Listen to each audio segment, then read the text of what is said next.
The Night I Met Einstein. Jerome Wiedemann. Albert Einstein, 1879 to 1955, was a German-born physicist. He received the Nobel Prize in Physics in 1921.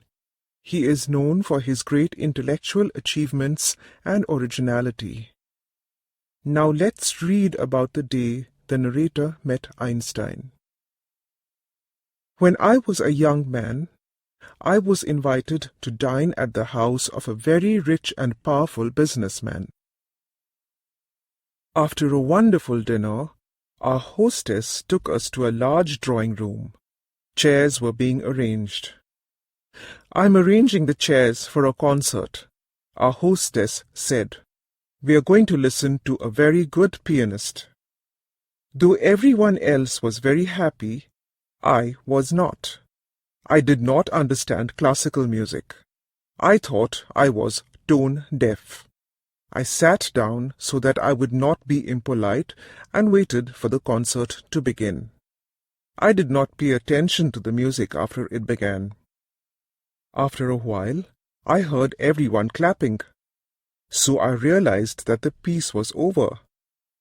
Just then I heard a gentle but firm voice saying, "You're fond of Bach?"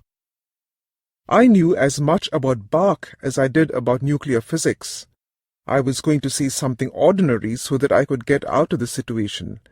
I turned in order to look at my neighbor, and I saw a very famous face. It was someone with a shock of white hair and a pipe. I knew that I must tell this man the truth. He looked at me as if my answer was very important. "I do not know anything about Bach," I said. "I have never heard any of his music." He looked surprised. "You have never heard of Bach?" he asked. He made it sound as if I had said that I had never taken a bath. "I'd like to understand music so that I could understand Bach," I said, "but I am not able to. I'm tone deaf." The old man got up. "You will come up with me?"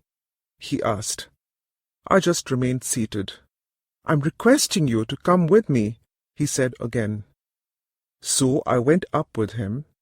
He took me to a room which had a gramophone in it and asked, "What kind of music do you like?"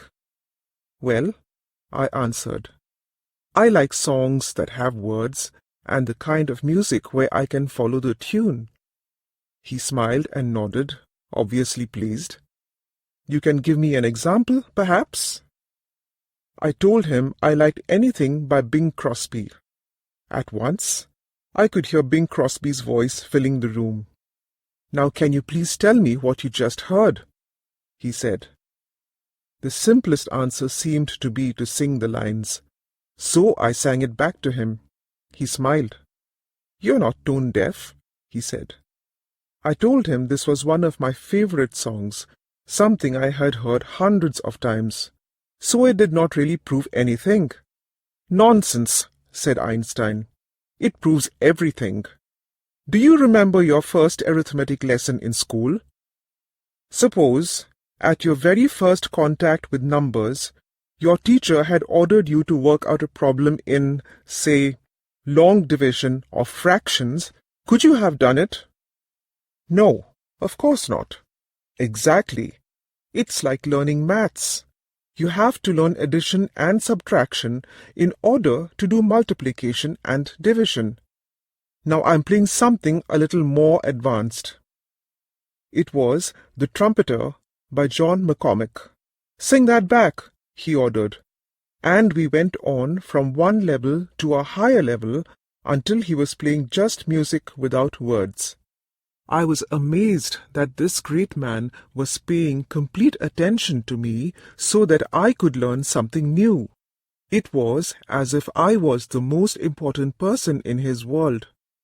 Suddenly, he got up and turned off the gramophone. "Now, young man," he said, "we are ready to listen to Bach." We went down and sat in the hall. "Just allow yourself to listen," he said. That's all there is to it. I have heard that piece many times since that day. But I am never alone. I am sitting beside a small man with a shock of untidy hair and a pipe in his mouth. He has eyes that are unusually warm. When the concert ended, I too was able to clap, sincerely. Our hostess came towards us. We both stood up. "I'm so sorry, Dr. Einstein," she said, giving me a cold look, "that you missed so much." "I'm sorry too," he said.